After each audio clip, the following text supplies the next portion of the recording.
All right, what's up, everybody? Welcome to another another live. Sorry again for my voice. This whatever the kids gave us has stuck around for quite a long time. But I hope you all had a good week so far. We've got a lot of really good really good topics this week, so I'm pretty excited. But before we dig in, I just want to go over a couple of housekeeping items. So I know we typically don't have those, but we will be taking off the next 2 weeks. I'm gonna pull up my calendar because I can't remember what those Thursdays are. The 21st and the 28th. We will not be doing any lives on those dates. So we'll be taking those 2 weeks off. So basically the rest of December, we won't have any lives, but we'll be coming back in January. So that'll be January. And I'll go over this again at the end, but January 4th, I believe, is when we'll kick back in. But in the meantime, as we're going on a break, awesome. Yeah. Happy holidays. Yeah. So we're taking a little time off to spend that time with family. And we're going to try to do a little bit of refreshing of the studio. So when you come back, there might be a little bit of updates along the way. And more importantly, Cindy is hoping to start to join these as well when we come back. So starting in January, Cindy should be on these as well. So I think that'll make these hopefully more enjoyable. I know it'll make it more enjoyable for me. So Next Level said, good evening from Raleigh. Good evening. Feel free to put in the comments where you're joining from, so we know. Just helps us as we're moving forward. But got a lot of really good topics tonight, so I'm pretty excited. I was struggling with which ones we're going to start with, but we'll start with the high-speed rail system coming to North Carolina, which I think is is a pretty big deal. So the federal government just gave a $1 billion grant to North Carolina. We got a question. Let me answer it real quick before we get going. The question is, Raleigh weather different than Utah? Is Raleigh weather different than Utah? Yeah, I mean, I think it's gonna be significantly different here than Utah for sure. So we've worked with some folks from the Utah area, and I don't know what the summers are like or anything like that, but winter here will be significantly more mild compared to what Utah gets. So significantly, at least based on what we've heard from folks who move from that area. So summer's not really sure what summer, spring, or fall looks like there, but I know winter will be drastically different. But awesome, great question. But yeah, so the federal government gave North Carolina a grant, a $1 billion grant to build a high-speed rail, basically connecting Raleigh to Richmond. Now, this isn't as exciting. I'm gonna pull up the map here. This isn't as exciting as some of the other high-speed rails that have been announced throughout the country. So I think there's one right now that's open that connects Miami to Orlando. I think that's going to extend into Tampa. There was one that was announced that will connect I think LA to Las Vegas. Obviously, those sound a lot more exciting than to Richmond, Virginia.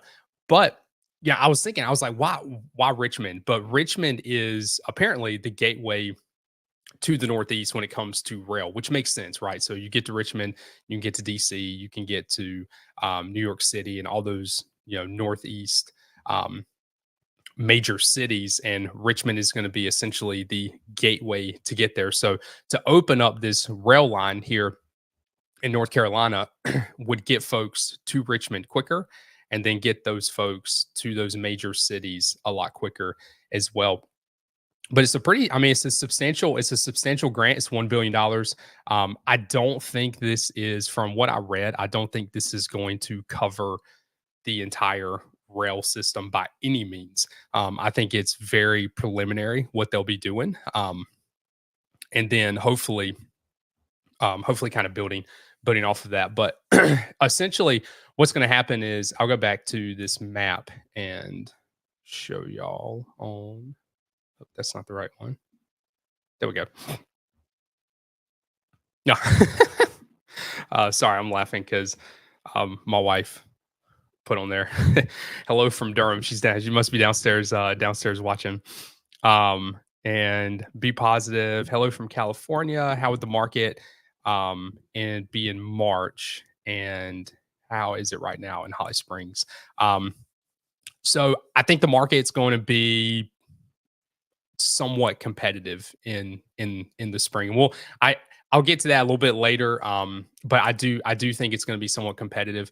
At the end of this, we're going to go into some of what's happening with interest rates, what the Fed announced this week, how that's going to impact the market. But I do think we could see a pretty competitive spring. And Next Level said, "Don't we have that with Amtrak?" We do.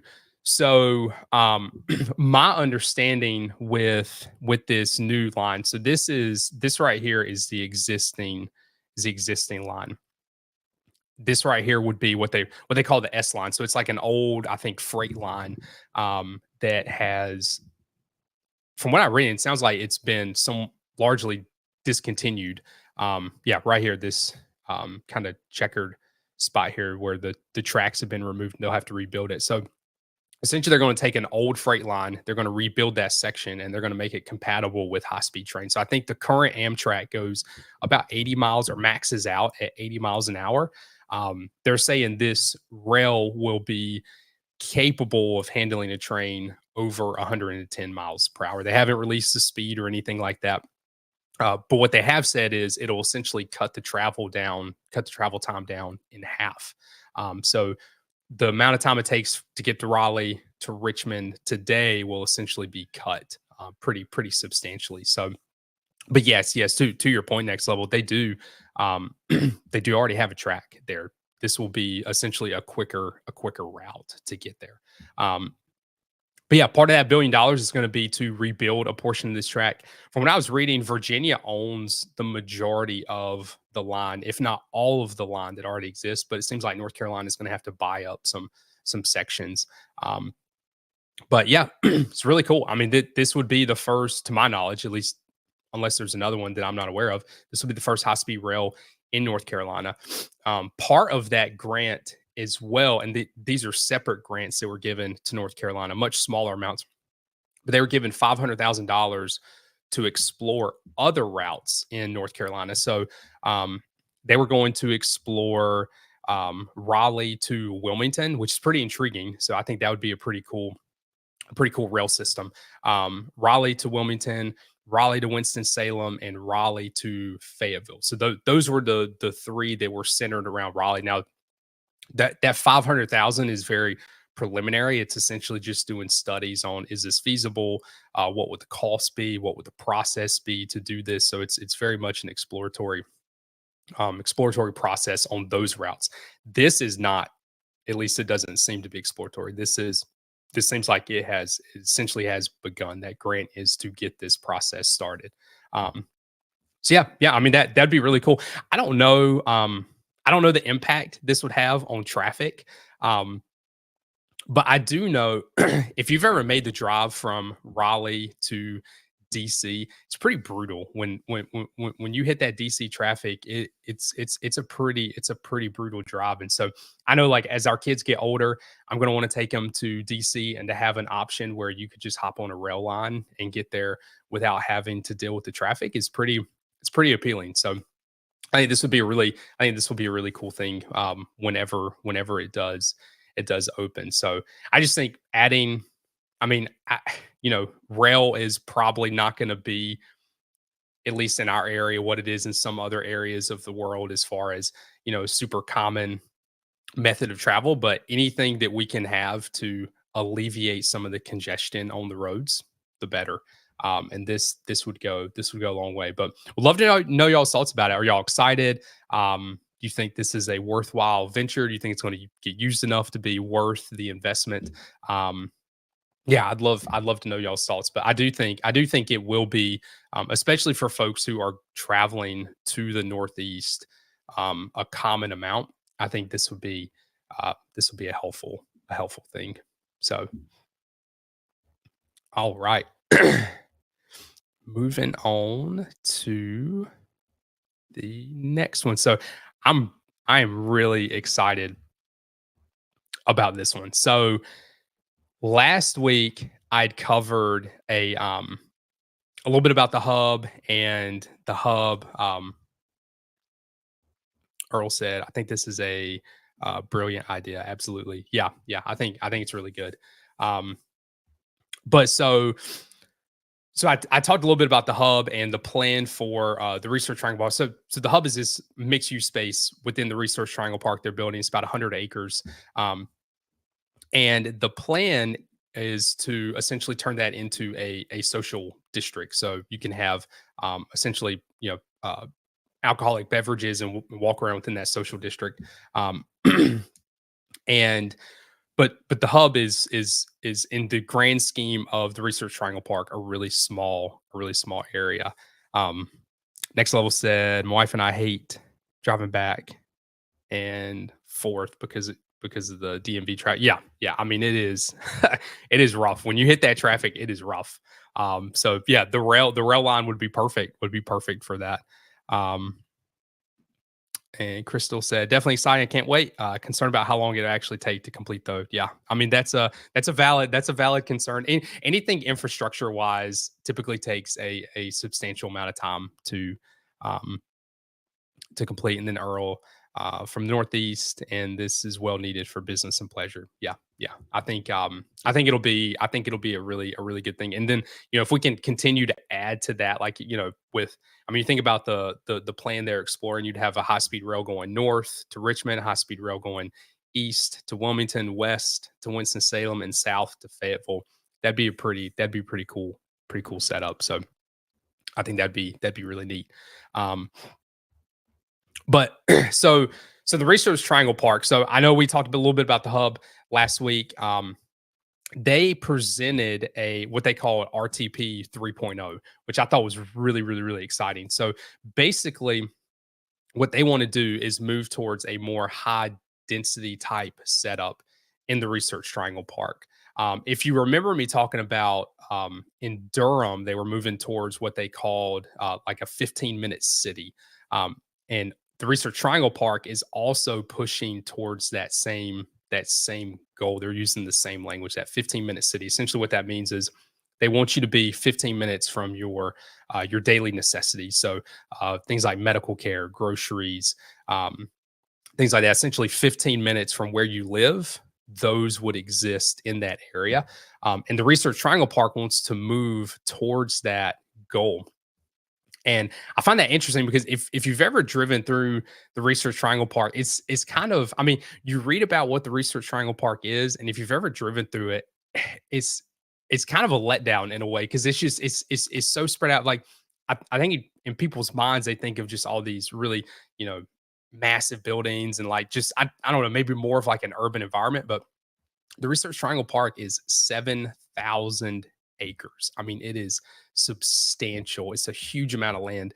And they actually talked about when they presented this RTP 3.0, they talked about parking lot space. So 20, I think it was 20%, if I remember correctly. I don't know if I'm going to be able to find it on here, but I think 20% of that acreage was parking lots, which is just astounding.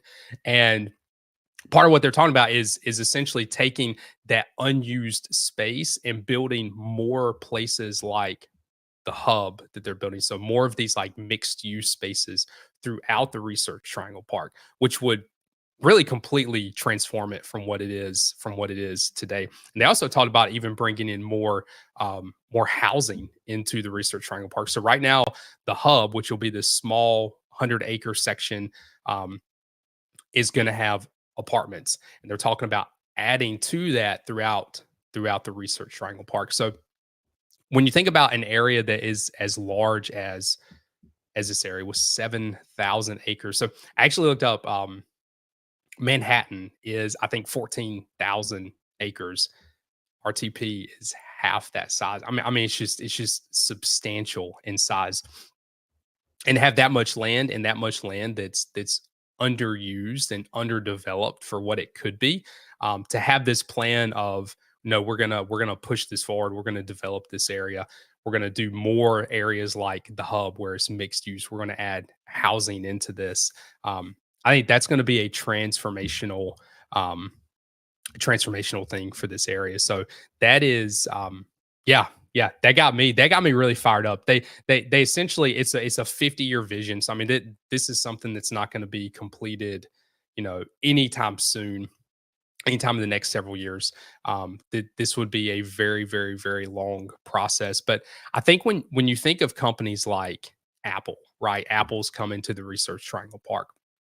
If you're going to continue to attract companies like that, I think I think you need to update the space, right? You need to make it appealing for folks to work there, to live there, make it appealing for companies to move there.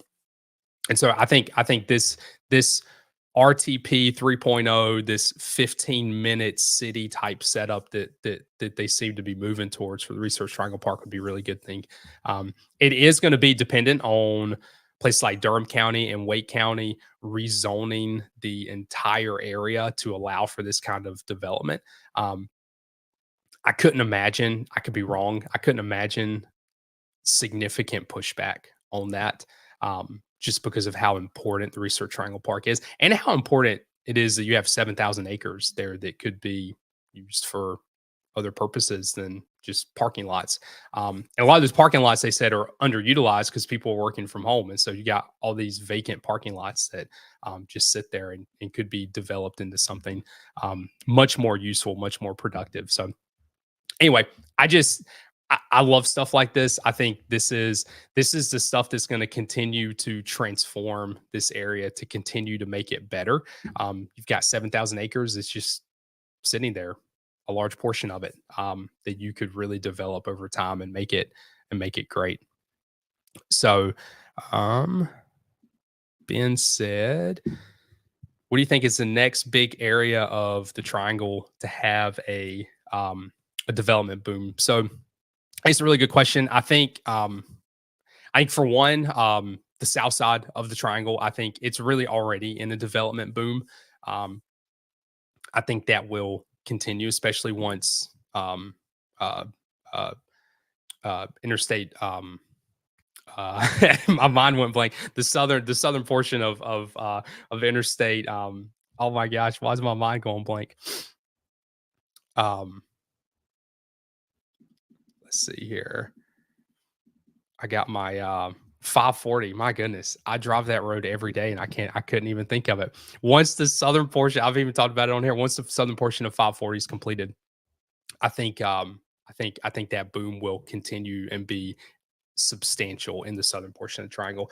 I also think an area like Chatham County, Pittsburgh. We talked about Pittsburgh last week with this new Disney development coming in. I think places like that are going to see a substantial increase over the next several decades. I mean, just thinking of, I just talked about here 7,000 acres for the Research Triangle Park. Chatham Park is 8,500 acres. That's one subdivision in Chatham County. I mean, just enormous amount of area. So I think that part of the triangle, the southern part of the triangle, I think you'll see substantial growth in those areas. So definitely, and the southern portion is still largely affordable today. Like when you look at some of the most affordable areas in the triangle, Fuquay, Clayton, Garner, um, those are some of the more affordable areas in the triangle, and those are on the southern side. Below 540 or within the belt line of where 540 will be. So yeah, those are big. Those are going to be big areas. Great question though. Next level said, what's it called? Work, live, and play. Yeah, I mean that's essentially that's going to be the motto for these developments coming in, these mixed use developments that are just going to become more and more and more more common. So, um, speaking of a mixed use development, oh, before we get there, this is fascinating. So this is I'm just going to nerd out on this and show you all this. I know I keep talking about how much 7,000 acres is. So all of these could fit within the Research Triangle Park. Every single one of these. You could fit the entirety of downtown Raleigh, the entirety of downtown Durham, NC State, Duke, UNC, and NC Central, which are the four largest universities in our area. All of those could fit within the Research Triangle Park with room to spare. That's how large of an area it is. I mean, it just when I read that, that just blew my mind. So it is a massive, massive area. And to think that Chatham Park, which is where the Disney neighborhood will be, is even bigger. It's 1,500 acres larger. Yeah, it's just mind blowing, absolutely mind blowing. So let's see. We got question. Ben, have you been to Charlotte? And if so, do you think it compares to the Triangle?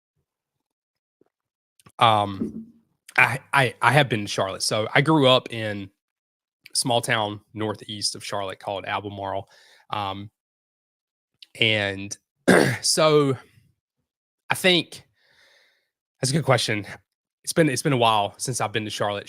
Charlotte definitely feels bigger. It is bigger than the Triangle. Um, I think it feels more crowded than the Triangle. I think that's my opinion. I don't live in Charlotte. I don't spend a lot of time in Charlotte. The times I have been to Charlotte, it feels substantially more crowded. The roads feel more crowded to me. Um, I think the Triangle's more spread out feeling just because you have Raleigh, you have Durham, you have Chapel Hill.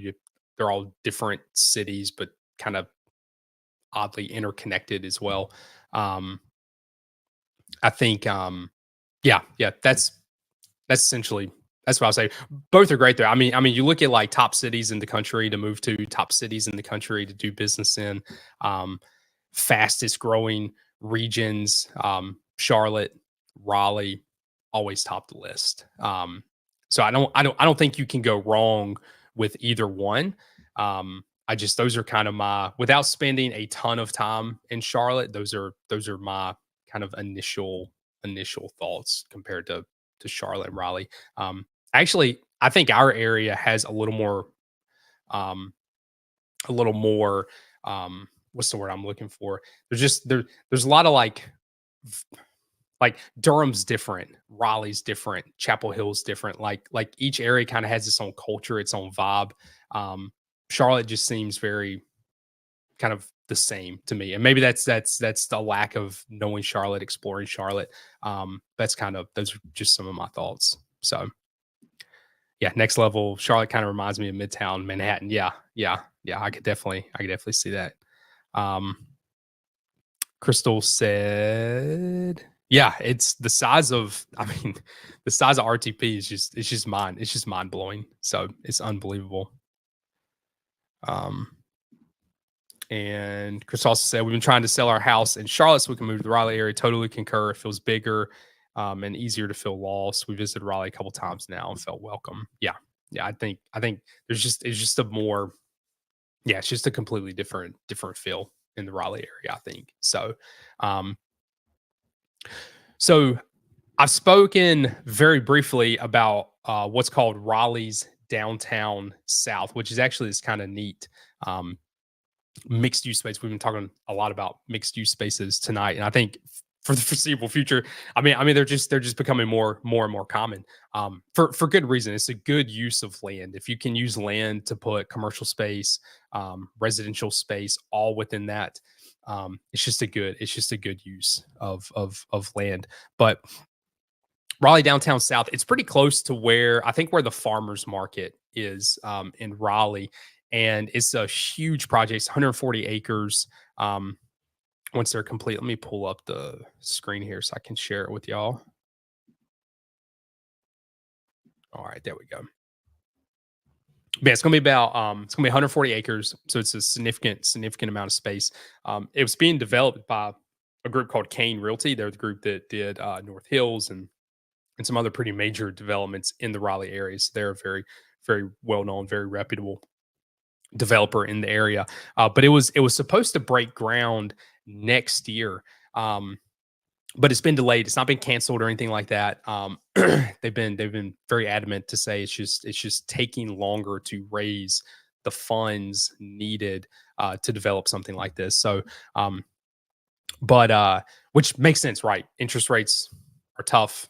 Getting funds for projects like this, especially that involve commercial space, commercial real estate, is not performing very well. So it's tough to secure funds in a situation like this, in an environment like this.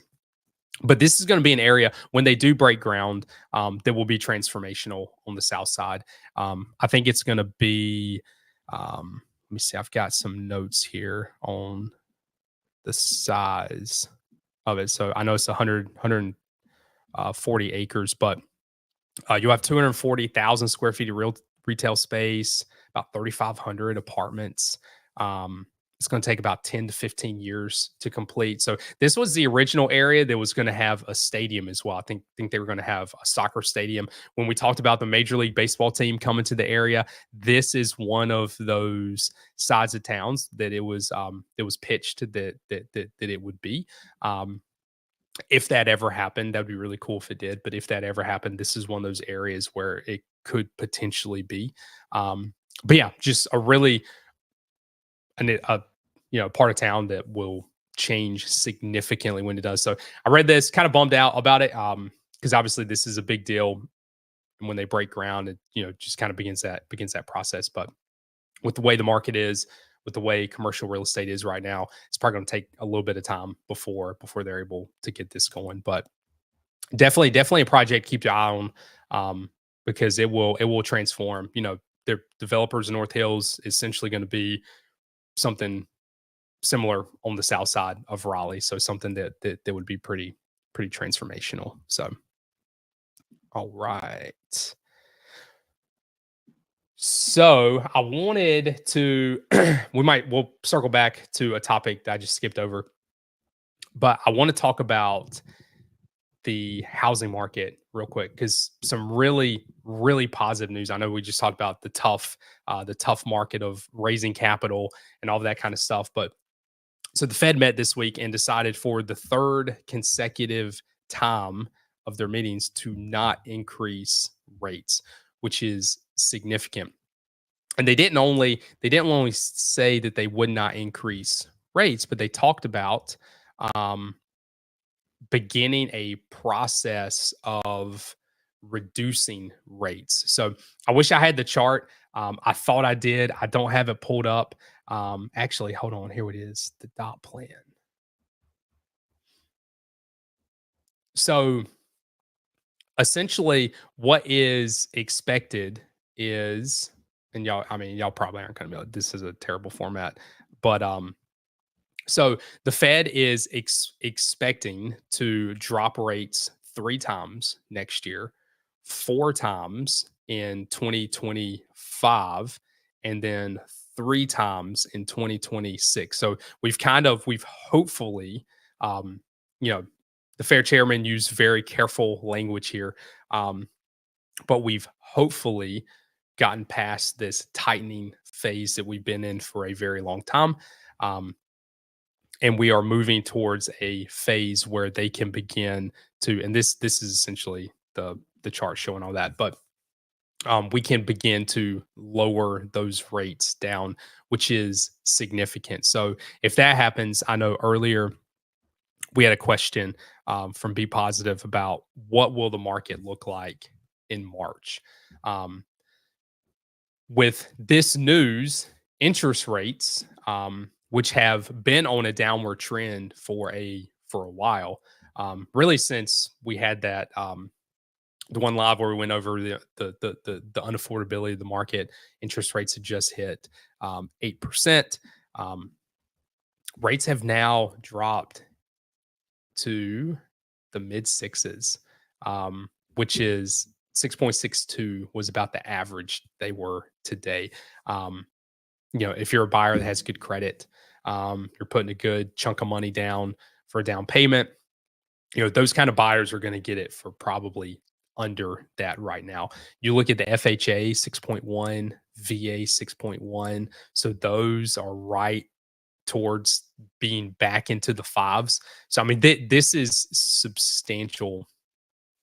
And this is really great news for the housing market. So when we look at what next year will look like, um, I think we could find ourselves in a market um, that is pretty competitive again. So beginning of this year, really starting in late January, we started noticing the competitiveness returning. It was there until I'd say early summer, June, July is kind of when we started seeing it tell off or fall off a little bit. But I could see something roughly similar happening next year.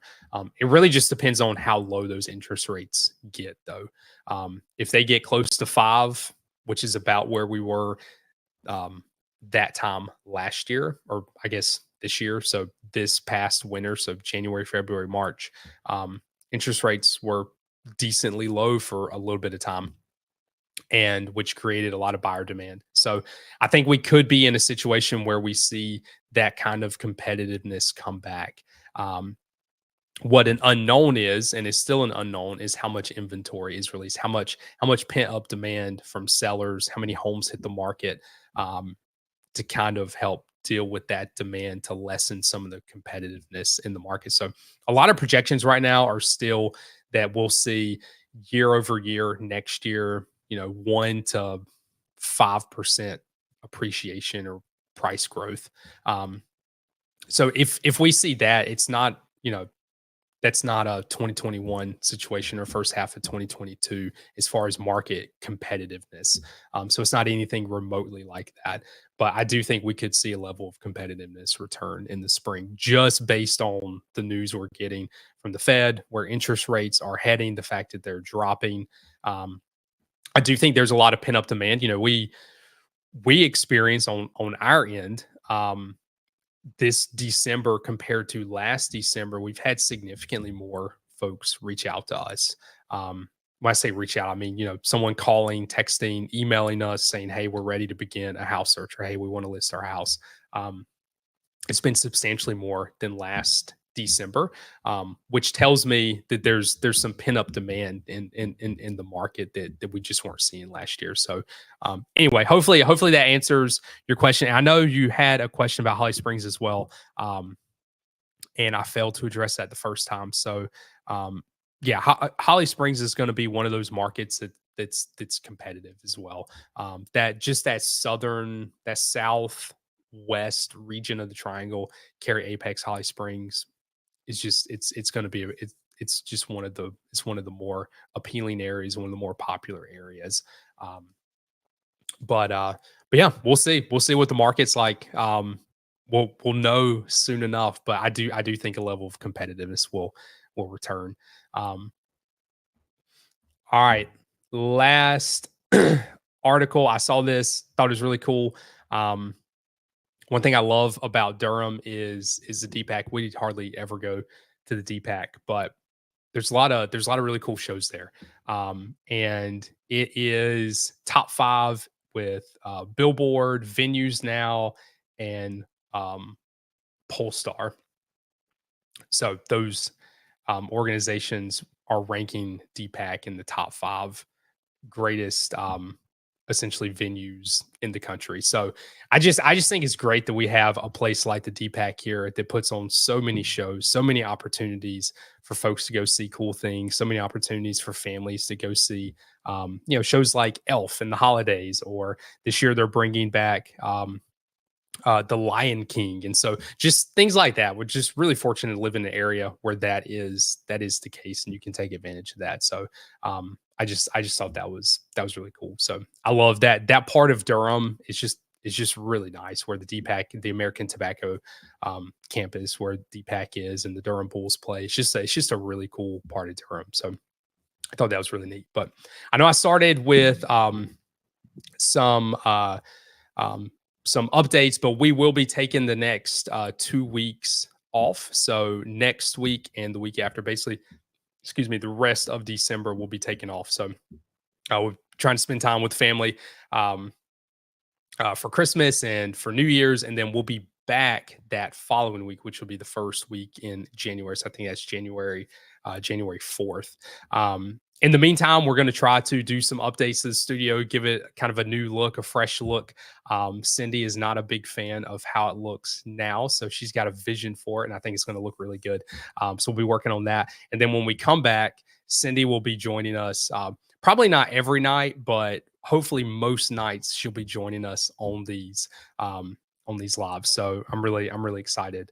I'm really excited about that. Next Level said, Cindy. Cindy said it needs work, right? I think it looks pretty good. I mean, I think it gives like a nice kind of like vibe to it. But it'll once Cindy's idea is really good. Next Level said, do you think there will be any new construction in Four Oaks?